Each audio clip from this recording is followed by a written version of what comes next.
What is up, everybody? It's Dr. Vibe here, host and producer of the award-winning Dr. Vibe Show, the home of Epic Conversations, and I'm the host of Epic Conversations, 2020 Best Podcast News Award winner, and 2018 Innovation Award winner given out by the Canadian Ethnic Media Association. I also co-host and co-produce the only online show in the world for dads and fathers. It's sponsored by Dove Men Plus Care.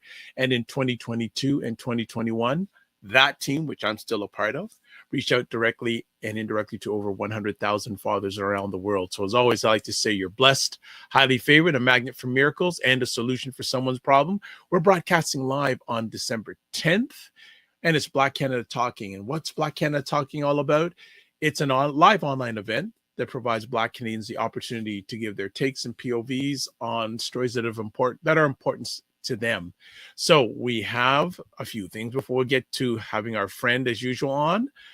Let's talk about this. Subscribe to the Dr. Vibe Show by hitting the button on YouTube and hitting the notification button so you get notified when we have our conversations. Also, make sure you follow the Dr. Vibe Show on Facebook, LinkedIn, and Instagram. Also, if you'd like to promote your business or service on the Dr. Vibe Show or any of the platforms that I host, please feel free to email me at dr@thedrvibeshow.com. So without further ado, let's bring up our regular contributor on Black Canada Talking, Cesar Ndema-Moussa. What is up, Cesar? Hi, Dr. Vibe. I'm good. Thank you. Hi, everybody. Thanks for being here with us. Good stuff. What have you been up to recently? Dr. Vibe, work, family, looking after one another, notably when the health is not at the very best. And as new parents, it also means juggling, supporting one another to be there 100% for our little one. So, yeah. Well, little one that's now growing one. She is indeed, and she is assertive. Well, I would expect her to be nothing less than that if she is a child of yours or in your presence. So that's fantastic. And I'm speaking that you will have better health in the near future. Both you and mother have better health in the near future. So let's get right to it. So we've got, as usual, great conversation topics and topics, some that probably 2 out of the 3 I didn't really have any idea, and that's why I bring Cesar to the platform, because she educates, entertains, enlightens, and empowers us Black people and those who love them. So let's start off with something I didn't even know. COP28. What's COP28 in climate? I didn't even know anything about this. So kick it off, Cesar. Well, it's basically COP28 refers to the 28th Global Summit on the Environment, in terms of, from the United Nations, but also European Union, United States, China, Russia and India, and the United Nations, etc. But more and more, and this is basically the particularities here in terms of why we're talking about COP28 and the importance of this conversation here. It's basically the fact that, here in Canada, we've seen forest fires. We hear about floodings, notably in Europe, but we hear about from earthquakes to, so many environmental issues that we hear about, but we don't hear as much about what's happening in countries of the South. Basically, countries that are the least responsible for the degradation of the environment in the world. Now, I already see some people coming, aka climato-skeptics, people who do not believe or agree on the notion of climate change and what's called the Holocene, the Holocene period extinction, aka the degradation of the environment, notably the extinction of animal species due to human intervention. But it is a fact that what's called the Global South, aka in geopolitical affairs, the groups notably called the G77 and China, so the Global South, aka non-developed countries, non-Western countries, Western plus China, plus Japan, Australia, you see Israel, countries that are not the polluting countries, countries that didn't take part into this industrial age, not to be polluting with coal and also green gases. They're the ones who are getting the shorter change. Meanwhile, the so-called developed countries are the ones that are polluting the most, and polluting the most. America, the USA, and China are the number two polluters. So COP28 has come, first of all, with criticism from the start, as it was being held, if I'm correct, in Dubai or UAE. Yeah, Dubai is in UAE actually. Yeah. So it was being held there, and notably the president, Sultan Al Jaber, is head of an oil producing company.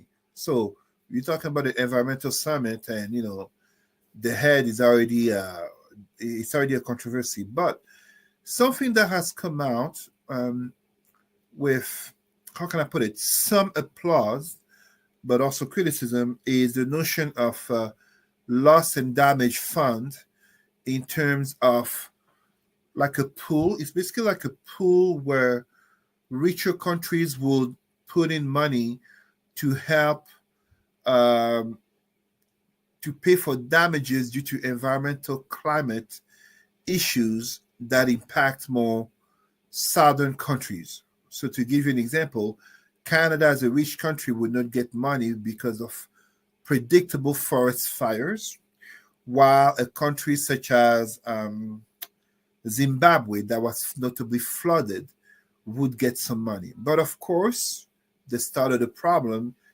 as in anything when we talk about money, who controls the money? The IMF, United States. It's the polluters who control the money.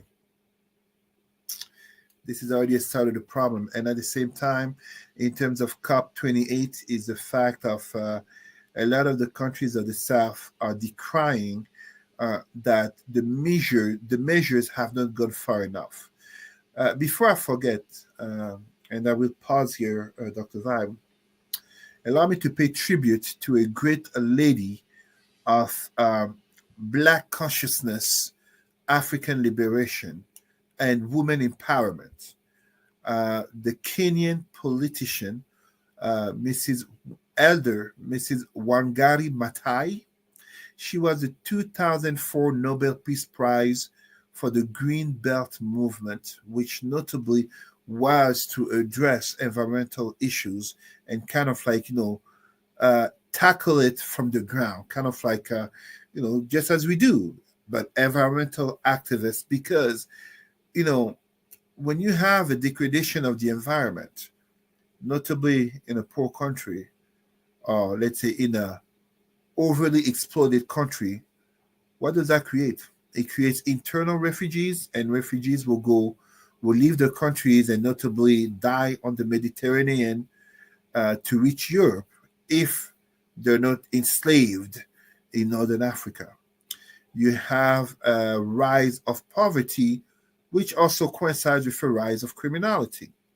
You have more political instability, and political instability goes along social instability. We're talking here about, yes, crime, but we're talking also about rape.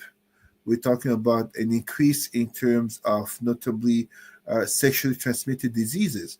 We're talking about broken homes, etc., etc. I think, and this is something that I've addressed for already a few years, and I've said it, I remember very well, at a debate in Montreal, Pan-Africanism of the 21st century cannot be real, cannot be concrete without talking more and more about the environment. This is not about Greta Thunberg. Obviously, I don't look like her. This is not about, how do you call that, writing some popular topic, because truthfully, notably in the Black community, the environment is not a popular topic.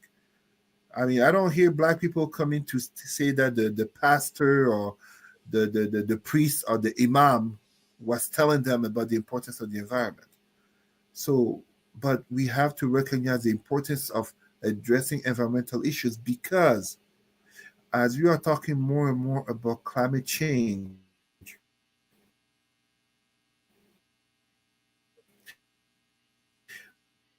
as we are witnessing more and more, and I give a simple example, people in Southern Canada impacted people in the United States. I mean, we heard about how Chicago was, impacted by the forest fires from Canada. So we have to remember it is people in the countries of the South that will be the most impacted, and this will notably create millions. It's already confirmed it will happen. So this is not, I am not some prophet of the apocalypse or whatever one can think about it. I'm not paid. I'm not paid by some international firm, whether someone wants to start thinking Pfizer or the United Nations, whatever you want to call it.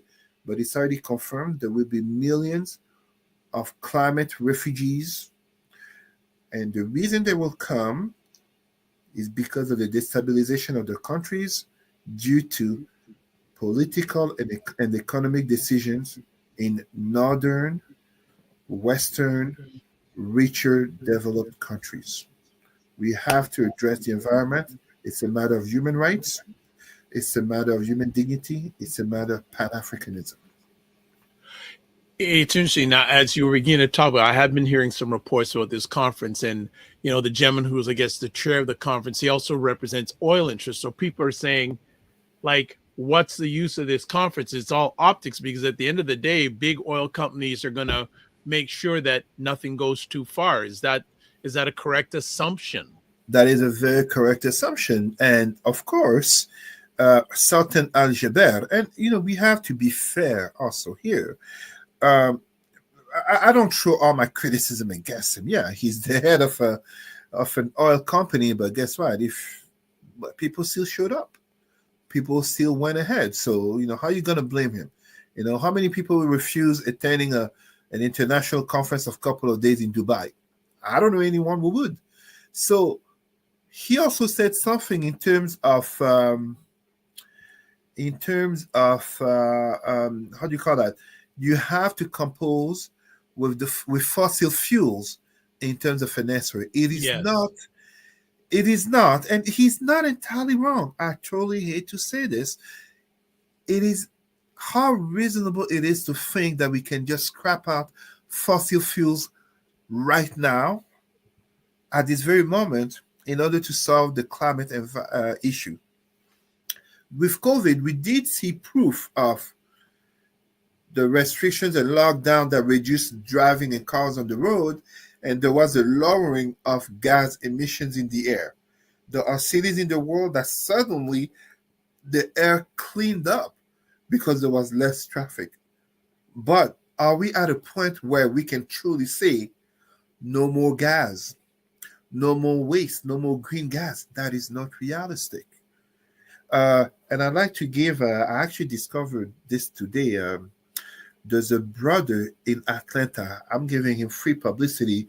And I hope I'm not giving publicity to something that may be false, but I discovered this on Instagram. Brother Derek Bailey, who runs a group, Derek Bailey Automotive Group, I believe in Atlanta. This black brother basically is coming up with a system that can turn a fossil fuel, basically combustion car, into an electric vehicle. I just discovered this today. Don't take my word for it. I find it amazing. I hope it's true. I am not an engineer. I am just being a Pan Africanist, giving a shout out to a brother, hoping this is truthful. If it is, Brother Billy, you have my support. We need to promote our people doing great things. On Instagram, they were talking that, it's going to be the competition to Tesla. So right away, I'm like, let's keep these brothers safe because we know things can happen. True. So there you go. So an example here, these are things, you see, when we come here, Dr. Vibe, and the importance of your show, just as any platform that addresses Black consciousness, we need for our people to know the people who stood up for them. I gave the example of an elder sister who passed away in 2011, Wangari Maathai, and I know most of our Black people don't know about her. Yeah, she was a 2004 Nobel Peace Prize, and I think I might be wrong. She's the only African woman. I don't want to say only black woman, but it might also be only black woman to have won the Nobel Peace Prize. Wangari Maathai, Maathai, from Kenya. And now I'm giving this brother discovered totally by accident on Instagram. I'm rarely on Instagram. Derek Bailey Automotive Group in Atlanta. So we need to know our people who are doing great work so that we can show support to them. We can educate ourselves better on the topic, because the environment. I mean, we've all seen all those movies, Mad Max, and how do you call them? All those end of the world. It doesn't have to be the zombies. Like my daughter loves zombies. Just to let you know. So we always talking about zombies every day. I'm a new parent. Trust me. Oh my I'm learning. goodness. But no, it doesn't have to be about zombies or Walking Dead or I don't know, some dragons or apocalypse. Mm-hmm. The environment is a reality, and as Black people, we have to become more and more aware and concerned, because it will impact people who look like us the most. Yeah. In Africa, in the Caribbean, in Oceania, Australia, in the Pacific, Ottawa, Toronto, all over the place, because all over the place. Yeah, because anything that's not a good thing usually impacts people like you and I the most a lot of the times. The disadvantaged, the marginalized. And what is one thing that COVID taught us? I mean, it didn't teach us Black people. We knew this, the disproportionate impact it has upon Black people. Now, imagine when the air quality goes down. Mm-hmm. Imagine when there's an increase of cardiovascular issues, combined with, of course, conversations that are happening, such as in Ontario, healthcare at a cost. Well, look at just a few. Was it last summer, the forest fires? Yeah, the effect it was causing, not just in parts of Canada, but just throughout North America. Throughout North America, yes. And I don't hear too many people like us talk. We need to talk about it. Let's the environment. It's something we deal with 24/7, 52 weeks, 365 days a year. But we have to. I mean, whether we're talking about another hurricane in Florida, there's Black people there. Yeah. Talking about earthquakes on the west coast of the States, there's Black people there. Are we talking about the Midwest? Are we talking about the impact right here, the derecho that can impact Ontario and Quebec? There's Black people there. Yeah. So I mean, Black people, and I support this 100%. Black people, let's spread out. Let's be on the four corners of the world. I want to hear about Black people in Mongolia and Kazakhstan, just as I want to hear about Black people in Argentina and Guatemala. Yes, Black people are everywhere, just as in 100 years or 1,000 years, there will be Black people on the star somewhere out there in the galaxy. That's universal Pan-Africanism. That's what I promote. But we have to also address these topics that are less popular in our community, but ultimately impact our community that much more. True. The environment. True. Very serious, my friends. This is not some hoax or some white liberal, whatever you want to call it. This is not some, no. We have to talk about it, my people. Absolutely. All right. So what we're going to do is we're going to take a quick break. And after our break, we're going to get into two very interesting Black men. One gentleman named Greg Fergus, who's the Speaker of the House. And also, we're going to talk about Sean Diddy Combs, two Black men, very prominent in the media. Well, Mr. Combs much more globally than Mr. Fergus, but Mr. Fergus here especially very prominent.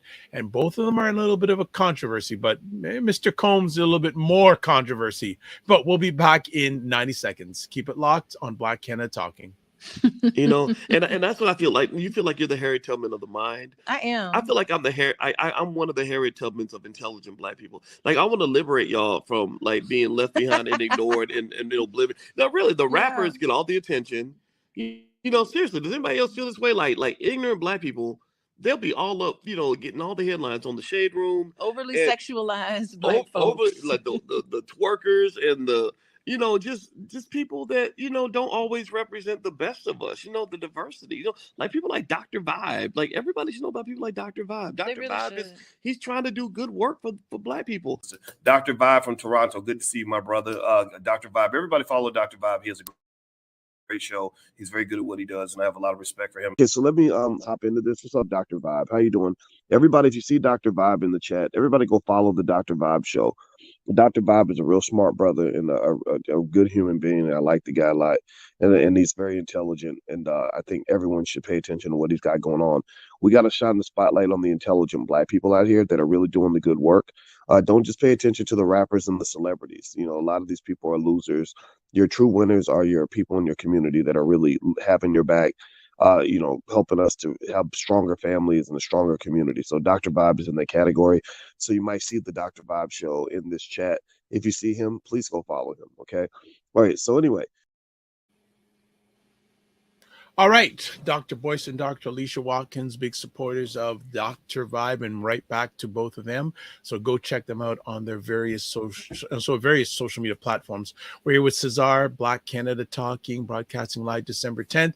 So let's talk about two black men that are in a little bit of controversy, one more than the other. So let's take the gentleman, at least in this country, who's in a little bit of controversy.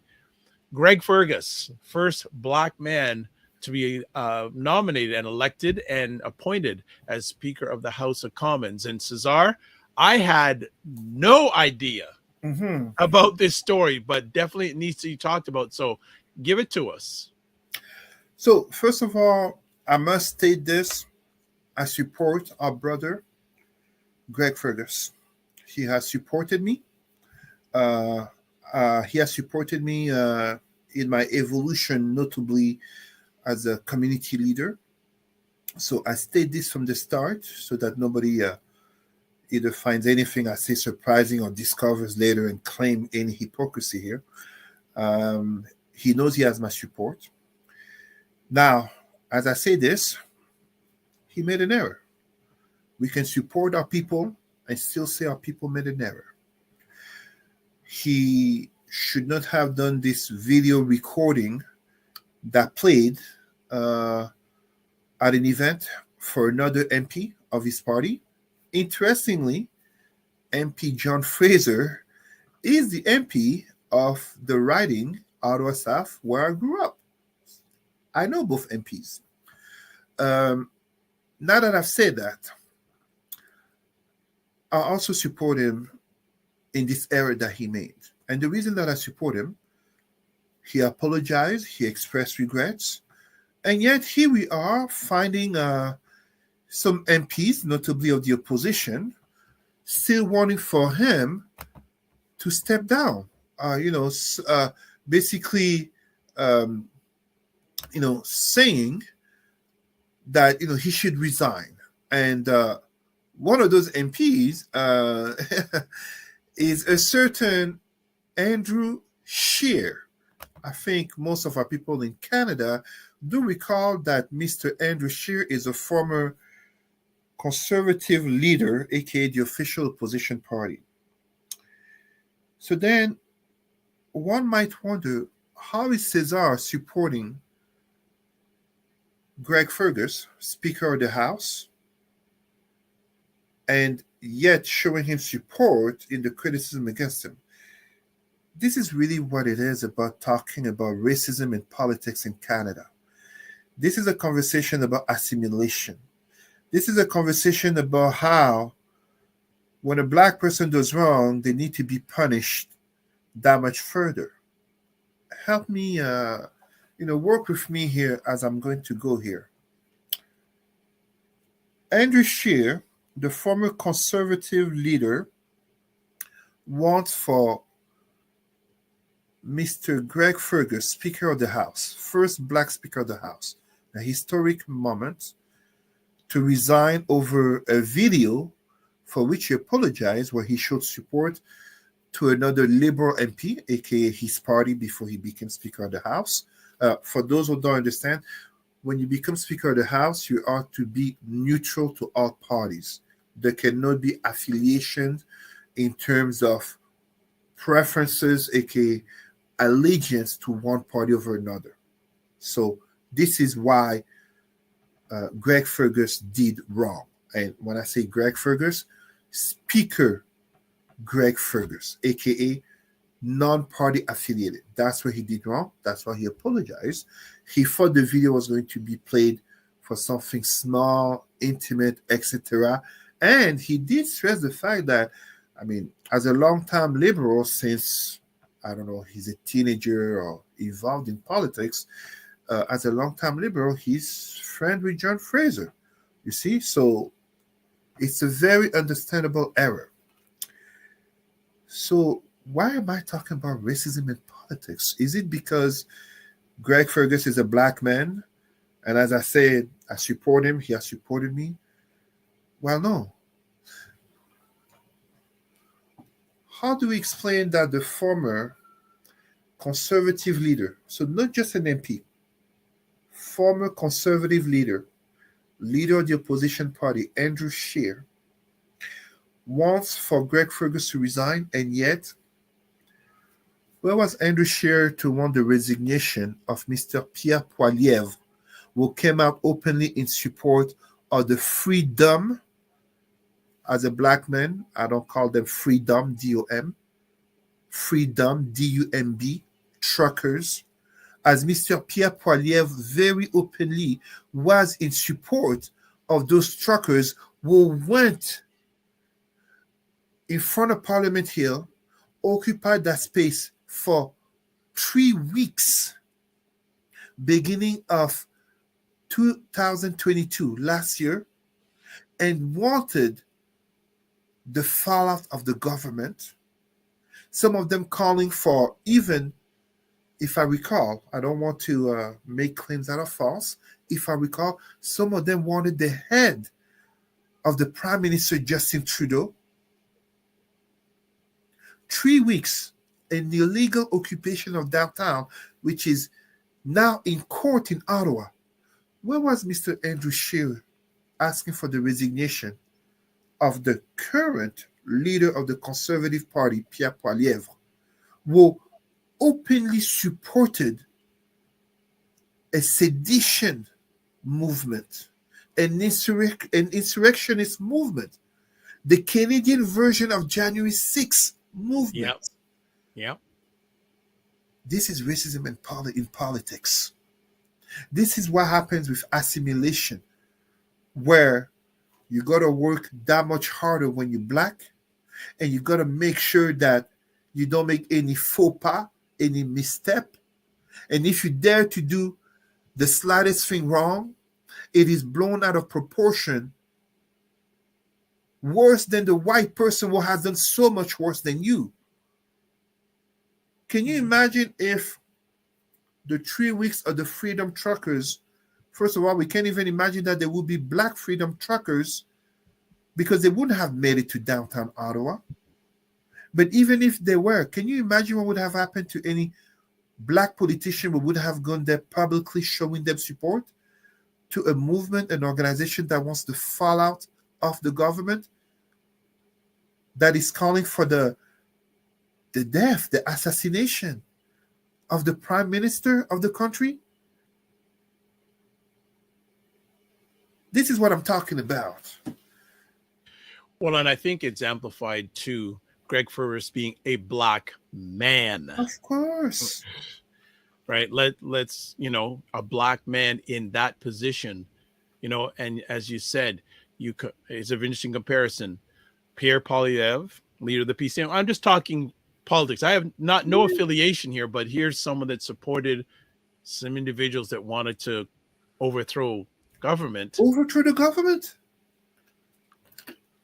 Yeah, that's a little bit out of line, but I guess they're looking for any opportunity to take a black man down. I mean, we were talking last time, I believe, about, I may get her name wrong, an MPP, member of from the Ontario NDP party. I believe, yes. Sarah Jama. Yes. Who is being pushed to resign and ended up being kicked out of a party. Yes. for showing support to the Palestinian cause, Yeah. where the latest numbers speak of over 17,000 dead in Gaza in response to 1,200 Israeli dead. For anyone wanting to put me aside, I'm neither pro-Palestinian nor pro-Israeli. I'm pro-black. But Sarah Jama also has Palestinian family. So can you be surprised? Forget that to call her pro-Palestinian. Forget that she has Palestinian family. Her outrage at the deaths and the position of Canada, which by the way has evolved since then, for Canada now calls for a ceasefire. So was she wrong? I say she wasn't. So when it's a black person, you see the very nature of racism in politics. Yeah. The punishment for that black person to dare to step out of the carefully crafted lines. So here, to me, it's a beautiful example, and I can't help but to mention Mr. Andrew Scheer in terms of political hypocrisy. Andrew Scheer, where are you to call out Mr. Pierre Poilievre, the current leader of your party? He is proud. He doesn't even hide it. He is proud to have supported the Freedom Truckers for political gains.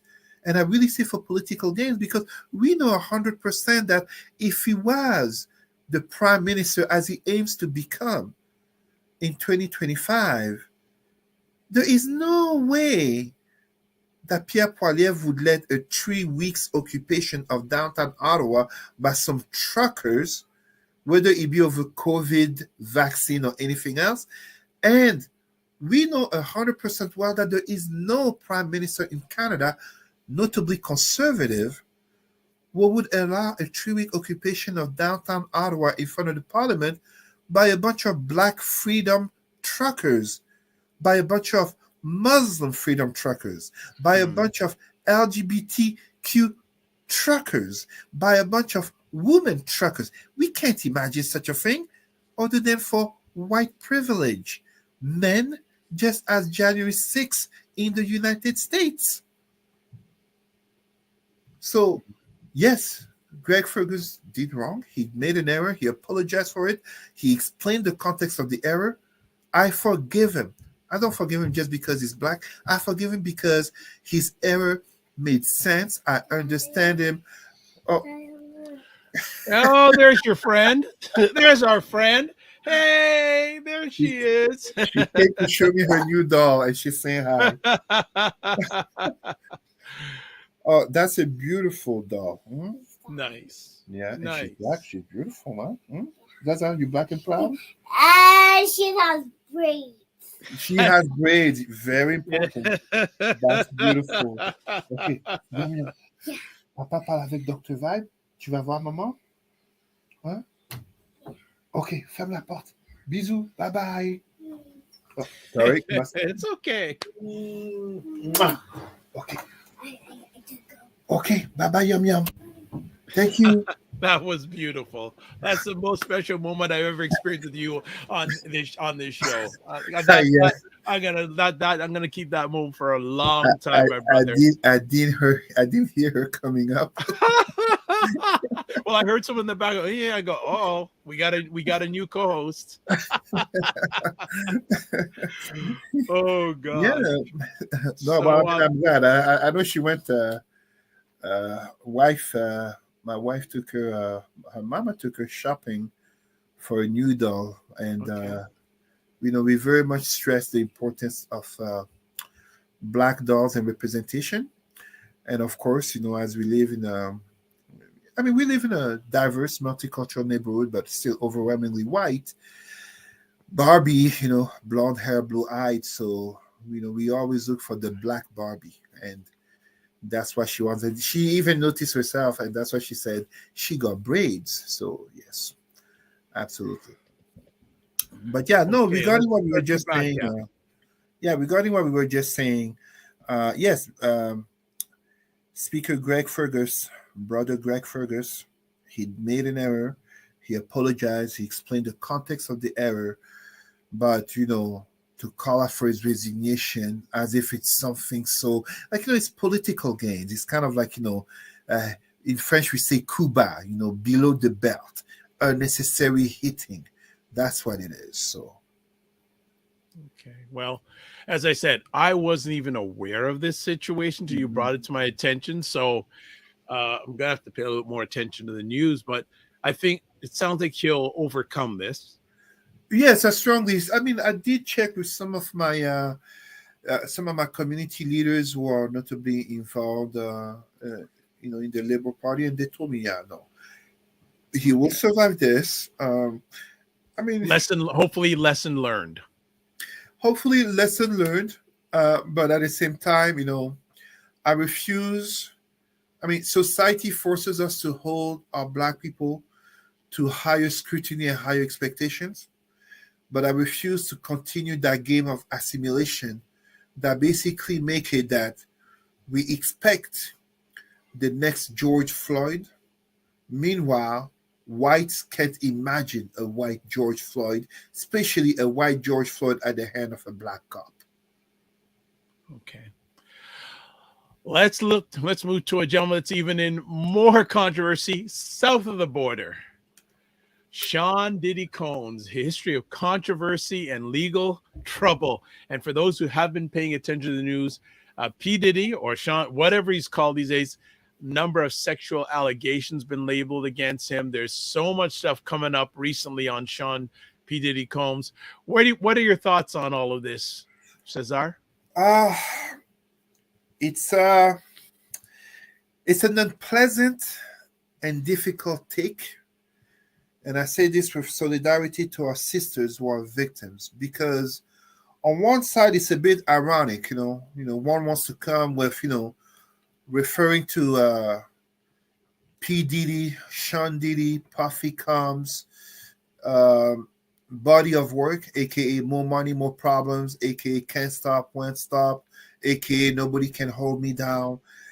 But look, there is not enough Black male solidarity to put in contrast the fact that effectively we shouldn't believe someone just because they say, because there are false allegations, and we know Black men have been victims of false allegations.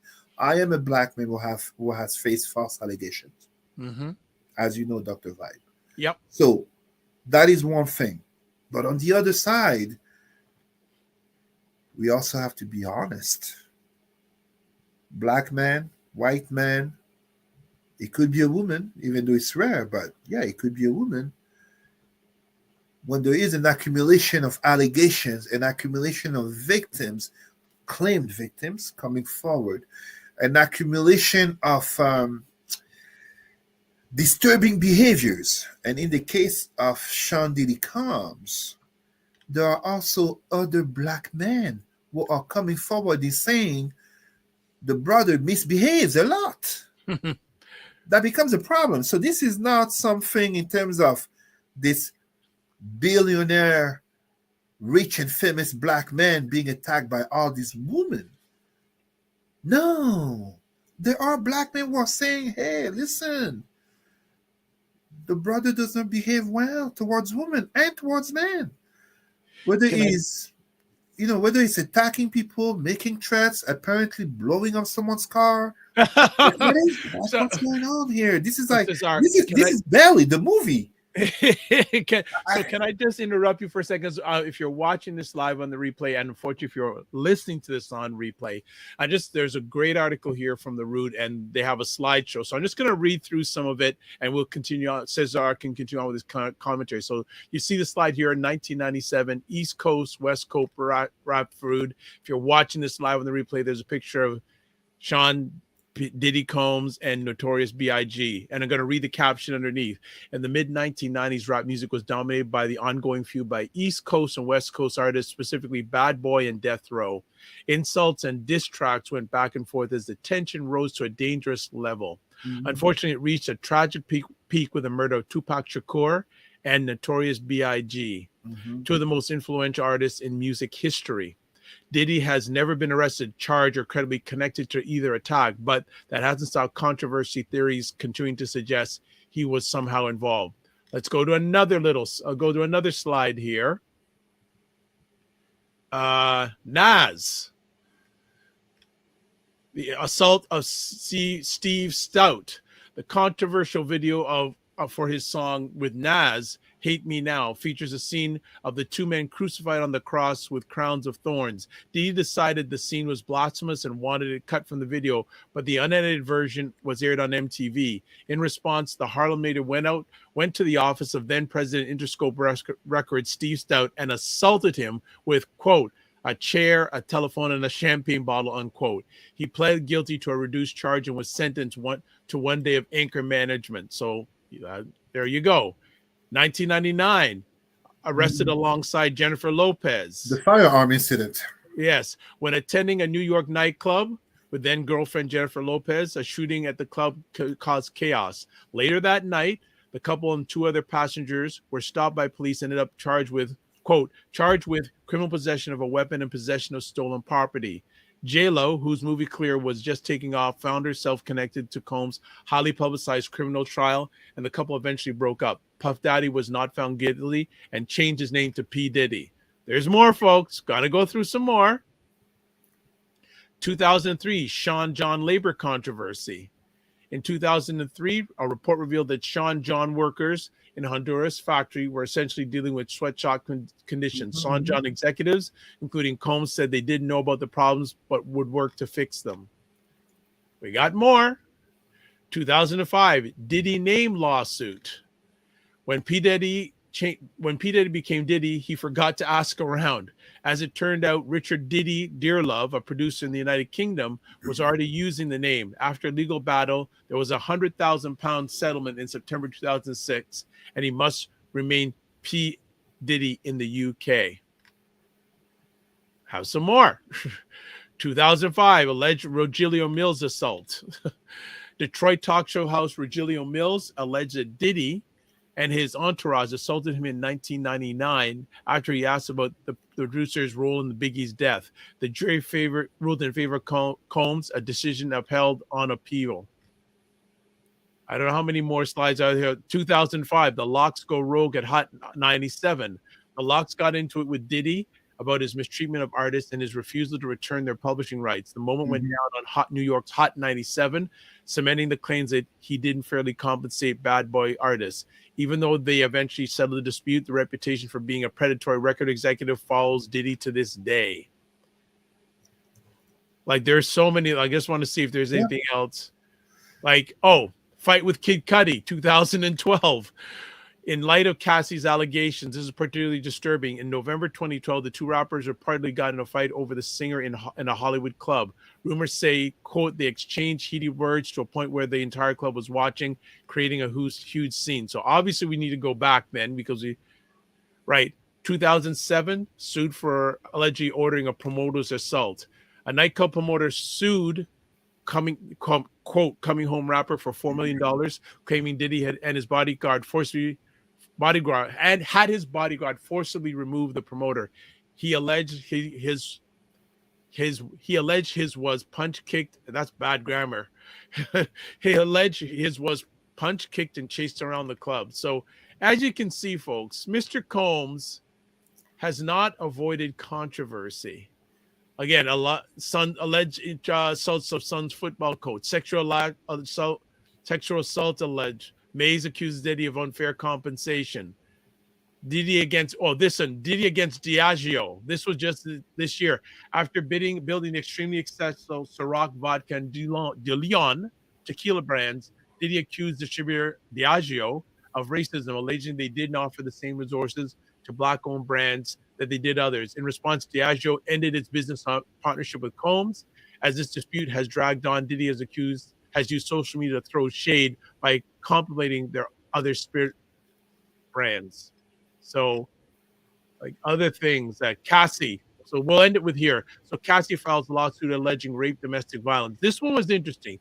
Cassie Ventura, that was this year, shocked the world when she filed a bombshell lawsuit accusing the mogul of, quote, years of physical abuse, unquote, rape, sexual assault, and sexual battery. The details behind their 11-year relationship are extremely disturbing. Combs' lawyers claim the lawsuit is about money, but these allegations but there may be allegations the billionaire can't make go away. And I think that within days of this lawsuit, I was told it was settled. There we go. Like Settled. a $30 million settlement? Yeah, a day after Cassie filed the lawsuit, Combs settled with his ex. Details of the suit were not disclosed, but Cassie said in a statement, quote, "I've decided to resolve this matter amicably on terms that I have some level of control. I want to thank my family, fans, and lawyers for their unwavering support," unquote.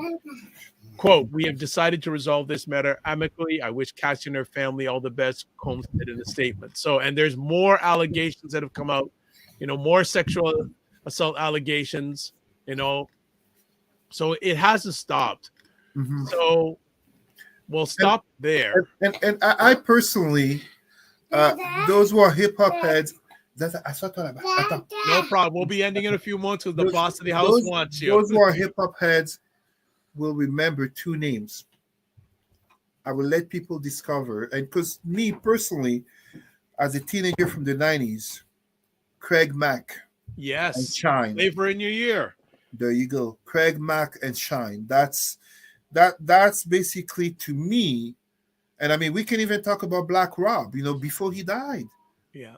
Black Rob, whoa, whoa, brought so much money and, to Bad Boy, and yet Black Rob died poor. Yeah. At the hospital. So what I'm saying is, you will never see me jumping on the bandwagon of guilting a man not to be a black man just in the name of allegations, as I know the weight that can come with false allegations. 100%. But as I'm saying, and you went through a history. Yeah, and I didn't even get through everything. I mean, we have to be honest with one another. It's not just women. Most of the names that you mentioned were from men. Yes. Other men saying this brother misbehaves. Yeah. Yeah. So yeah. what do we say? What do we do? And at the same time, there is a logic that says you don't just, even if you're a billionaire, you don't just give away $30 million, allegedly. Obviously, I can't say for sure. I'm not privy to these communications, but allegedly, you don't just give away $30 million as a settlement to an ex who would make a false accusation. Yeah, there you go. Truth. Follow the money. Truth. You see what I mean? It's not even that what Cassie said is all truthful, but even just some truth. And some people talk about, what about the previous ex, aka and mother of his kids, Kim Porter? There's so much. I don't know. It's unfortunate. It's unfortunate that we see so many brothers, black men, in my case, older than me as well, whether it's Bill Cosby, whether it be the king of R&B, R. Kelly, and now we see P. Diddy falling in disgrace. But the problem is not that they're falling in disgrace because they're black men, because there are black people who are coming and saying, this brother has misbehaved. Eventually it becomes difficult to deny or to just put it all under the claim of racism or under the claim of sexism, or even some black women will hate him because he's a black. No. I give a perfect example. And this one, he's not in jail, but a certain man by the name of Clarence Thomas, he still became Supreme Court judge, but Anita Hill was telling us, I was a kid, in the early 90s that this man sexually assaulted her. And we saw the politics that he came to protect. Yeah. Well, the politics he came to stand for. So, I just want to show the final slide. So slide here, it says fallout from lawsuit. So with his reputation damaged by these accusations, Diddy is now dealing with the fallout of the allegations. He recently stepped down as chairman of Revolt TV, while Capital Preparatory Schools has ended its partnership with the Bad Boy founder. It remains seen what other corporations and entities will cut, or it remains to be seen what other corporations or entities will cut ties with Combs. And in the name of publicity and marketing, sometimes it's not about allegations being truthful, but the rumor and the scandal of it, especially when there's an accumulation. And just as you did with this article of the Root, like you go far back enough, it's again and again and again and again. And I mean, the common denominator to all of these scandals and issues become that one man. And me, I just gave 3 simple examples. I'm not even accusing P. Diddy. I'm not even giving the name of a woman here. Mm-hmm. But black men to black men. I said Craig Mack. I said Shine. I said Black Rob. I can't trust the brother. Like what? I'm supposed to be number 4? Imagine if I were a rapper. Wait, Craig Mack, Shine, Black Rob? Who am I that you're going to treat me differently? Yeah. I mean, we can add loons or whatever. Like, people can put many names. But these are just the 3 names by which me, as a young brother who was a teenager in the 90s, who happened to be there in 1995 when hip-hop went global. 1995, that's the year hip-hop went global. Become a global music genre. Biggie was rapping that hip-hop wouldn't go this far, and hip-hop became global. Tupac and Biggie are the first 2 global stars of hip-hop, just as Michael Jordan brought basketball to a global stage. Sorry for the LeBron fans, and by the way, congrats to LeBron for winning. Winning that championship last night. Ring number 5, all pun intended, of course. Yeah. But for me, as I see this from the 90s to now, Craig Mack, Shine, Black Rob, what do they have in common? I mean, yeah, Shine now he's a politician. He became a politician back home in his country, but that jail sentence he spent, he wasn't the one who committed the crime. It wasn't him. So it's very unfortunate, very, very unfortunate. Yeah. I don't think we've heard the last of this. I think it's going to be ongoing big time. Well, but this is a reminder. Last thing, if you don't mind me Yeah. saying, Dr. Vibe. Yeah. It's a reminder to our Black people. And you heard me say this, and I keep saying it. Entertainment is the number 1 cancer of the Black community. We are not to look at entertainers. I mean, there are great entertainers. There are entertainers who are also activists, 100%. But Black parents, educate your children. Stand up for your children. Advocate for your children.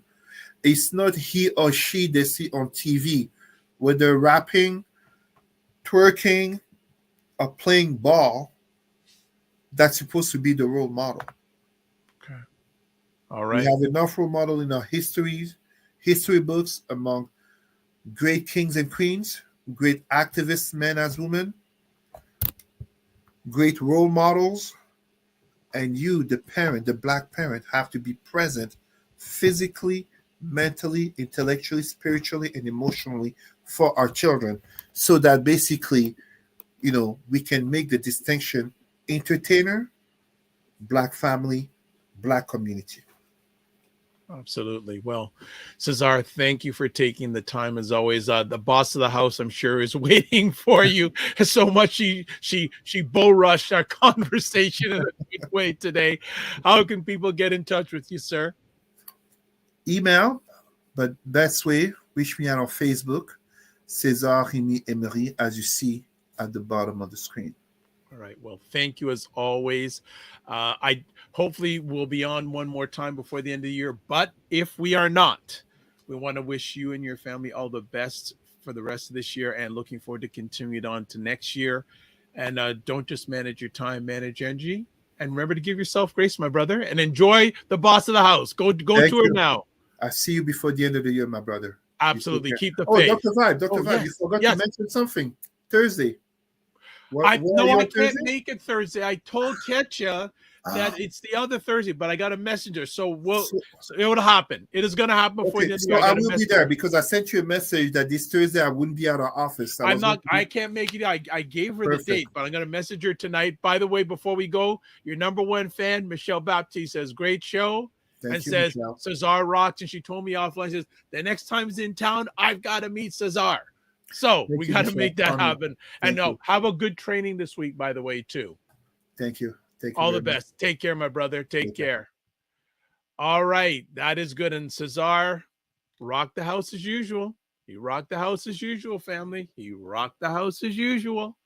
So, few things before we close up here today, and thanks Michelle and those who watch live on the replay. Always remember, please subscribe to the Dr. Vibe Show on YouTube and hit the notification button. Also follow the Dr. Vibe Show on Facebook, Instagram, and LinkedIn. Also, if you want to advertise your business, product, or service on any of the platforms I host, please feel free to email me, dr.vibe at the drvibeshow.com. You can watch replays of this epic conversation called Black Hannah Talking on the Dr. Vibe Show website, the drvibeshow.com, or on the Dr. Vibe platforms on YouTube, Facebook, and LinkedIn. So that's it. That's a wrap. Want to say thanks everyone for watching live on the replay or listening on the replay. And we'll finish off with this. Live your life as a dream. If you can dream it, you can make it. Sometimes you have to get small to get stronger. Block assumptions and aim bigger, aim better, aim higher, aim wider. Love, faith, and respect. Remember to give yourself grace and don't just manage your time. Manage your energy. God bless. Peace well. Keep the faith and walk good.